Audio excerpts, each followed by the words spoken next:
आप सभी का वेलकम है हमारे YouTube चैनल पे।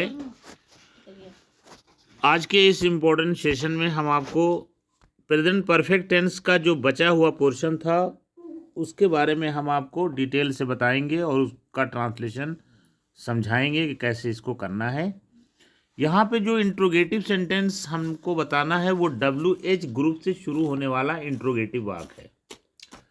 बच्चों इंट्रोगेटिव वाक्य जो है वो WH ग्रुप से जो होता है, जैसे what, where, when, why, how, how many, how much, which, whose, whom, who, इन शब्दों से जो प्रश्नवाचक बनता है उनके बारे में आज हम लोग समझेंगे। तो बच्चों बहुत गौर से समझिएगा कि इनको हम कैसे अनुवाद करेंगे, कैसे इनका क्या स्ट्रक्चर होगा। तो बच्चों उनका स्ट्रक्चर आप नोट कर लीजिए कि सबसे पहले प्रश्नसूचक शब्द की हम अंग्रेजी लाएंगे, जैसे what, where, when, why, how, how many, how much, इसकी अंग्रेजी पहले लाएंगे। और इसमें थोड़ा हाउ मच और हाउ मेनी को ज़रा आप पहले अपने माइंड से निकाल दें, सिर्फ क्योंकि हाउ मच और हाउ मेनी या हुज के साथ जो है या विच के साथ जो है कुछ संबंधित नाउन जो होता है वो भी उसके साथ अटैच होता है, लगा रहता है। लेकिन what, where, when, why, how ये ऐसे शब्द हैं जो अकेले आते हैं, ठीक है। इनके बाद हैज या हैव आता है और उसके बाद सब्जेक्ट आता है, सब्जेक्ट के बाद थर्ड फॉर्म वर्ब आती है और थर्ड फॉर्म वर्ब के बाद ऑब्जेक्ट आता है और ऑब्जेक्ट के बाद अन्य शब्द आते हैं। फिर से सुन लीजिए, सबसे पहले क्या, क्यों, कब, कैसे, कहाँ की अंग्रेजी, उसके बाद हैज़ अथवा हैव, फिर इसके बाद सब्जेक्ट, सब्जेक्ट के बाद क्रिया का थर्ड फॉर्म।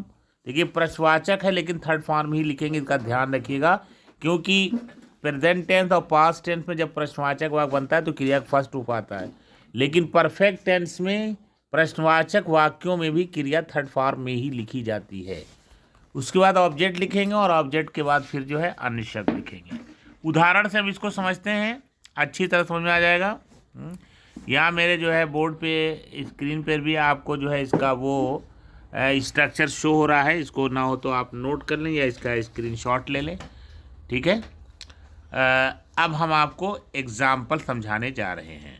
जैसे पहला वाक्य है कि तुमने ये कार कैसे किया है। बच्चों इसमें कैसे का वर्ड आया है, इसकी इंग्लिश सबसे पहले आप लिख देंगे। कैसे की इंग्लिश होती है हाउ, ठीक है। उसके बाद से देखिए तुमने का वर्ड आया है तो तुमने के लिए हम हैव लाएंगे, हैज नहीं लाएंगे, तो हम लिखेंगे हाउ हैव यू किया है, डन, और इस कार को दिस वर्क। तो आपका ट्रांसलेशन पूरा बनेगा इस वाक्य का कि how have you done this work, ठीक है। एक कुछ एग्जाम्पल और देखते हैं ताकि हमारा कॉन्सेप्ट एकदम क्लियर हो जाए। संजय अब अपने पिता के साथ क्यों गया है। संजय अब अपने पिता के साथ क्यों गया, क्यों की अंग्रेजी सबसे पहले लिखेंगे, क्यों की अंग्रेजी वाई हो गई, और संजय के लिए हैज आएगा तो लिखेंगे वाई हैज संजय, ठीक है। फिर थर्ड फॉर्म वर्ब गॉन आ जाएगा, फिर पिताजी के साथ की अंग्रेजी आएगी विथ हिज फादर, और अब की अंग्रेजी आ जाएगी नाउ। तो फिर से सुन लीजिए, इसका हो जाएगा why has Sanjay gone with his father now. और एग्जाम्पल देखिए,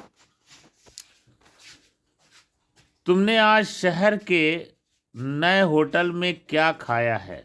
तो इसमें क्या आपका की अंग्रेजी पहले लाएंगे और इसमें सब्जेक्ट तुमने है इसलिए इसके लिए हैव आएगा। तो व्हाट हैव यू, इसका मतलब हो गया तुमने क्या खाया, थर्ड फॉर्म ईटेन, और होटल में at the new hotel in town today, ठीक है। तो ये आपका कुछ एग्जाम्पल रहा जिसको मैंने आपके सामने रखा। अब आप अभी इसको और अच्छे से समझने के लिए कुछ और एग्जाम्पल आप देख लें ताकि ये कॉन्सेप्ट बिल्कुल क्लियर हो जाए।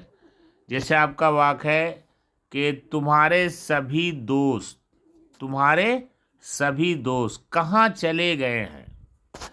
बच्चों इस भाग में देखिएगा, गए के बाद अगर हैं वर्ड नहीं आता तो ये पास्ट इंडेफिनिट का माना जाता है, ध्यान रखिएगा। ए पर, आ पर, ई पर जब वाक खत्म होता है उसके आगे है नहीं लगा रहता है या थे नहीं लगा रहता है तो फिर वो परफेक्ट टेंस नहीं रहता है, फिर वो पास्ट इंडेफिनिट है। लेकिन यहाँ है लगा, इसका प्रेजेंट परफेक्ट है। तो यहाँ पर सबसे पहले आप कहाँ की अंग्रेजी लाएंगे? वेयर। और तुम्हारे सभी मित्र इसके लिए हैव आएगा। Where have all your friends. गए हैं, गॉन, थर्ड फॉर्म वर्ब आ गया। ठीक है, और एग्जांपल देखिए, उसने मेरी पेंसिल क्यों तोड़ी है, तो क्यों की अंग्रेजी हो जाएगी वाई, और उसने की अंग्रेजी हो जाएगी ही, यही सब्जेक्ट है, और उसके पहले लग जाएगा है, तो वाई हैज ही।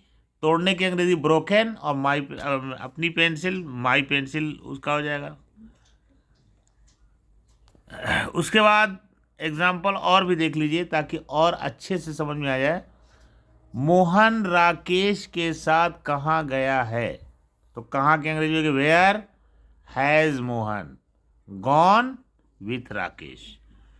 तो बच्चों ये आपको रहा कि अगर WH ग्रुप से अगर आपका वाक आ जाए तो आप उसको कैसे जो है अनुवाद करेंगे। ठीक है, ये चीज़ मैंने आपको समझाया कि अगर WH ग्रुप में आपका आ जाता है तो आप कैसे उसको अनुवाद करोगे। ठीक है, अब मान लीजिए कि आपका वाक हाउ मेनी या हाउ मच से आ जाए तो आप कैसे करेंगे? हाउ मेनी और हाउ मच को मैं आपको ओरली बता दे रहा हूँ, समझ लीजिए। इसमें उसका एग्जाम्पल मैंने नहीं लिखा है। जैसे कहा जाए कि तुमने कितनी किताबें खरीदी हैं, तो हो जाएगा how many books have you bought. How many books have you bought. कहा जाए कि तुमने जो है कितनी मिठाइयाँ खाई हैं, तो हो जाएगा how many sweets have you eaten. या अगर इस तरह से हो जाए कि बच्चे ने कितना दूध पिया है, तो हो जाएगा कि how much milk has the child drunk. या आपका वाक्य इस तरह का हो जाए कि उसमें आ जाए कि तुमने कौन सा विषय चुन लिया है, तो होगा which subject have you selected. तुमने कौन सा गेंद पसंद किया है, तो होगा विच, कौन सा गेम पसंद किया, which game have you liked. ठीक है, किसका भाई दिल्ली गया है, तो हो जाएगा whose brother has gone to Delhi. तो ये रहा आपका कि अगर प्रश्नवाचक वाक्य के बीच में क्या, क्यों, कब, कैसे, कितना, कितने, कौन सा, कौन सी आए तो हम उसका अनुवाद कैसे करेंगे। तो बच्चों आज की वीडियो में बस इतना ही। अब यहाँ पर हमारा प्रेजेंट परफेक्ट टेंस के चारों फॉर्म, अफर्मेटिव, निगेटिव, इंट्रोगेटिव और बीच में आने वाले प्रश्नसूचक शब्द वाला इंट्रोगेटिव, सब आपका फिनिश हो जा रहा है। अगर कोई आपके पास कोई कन्फ्यूज़न हो, कोई डाउट हो तो आप कमेंट बॉक्स में पूछ सकते हैं।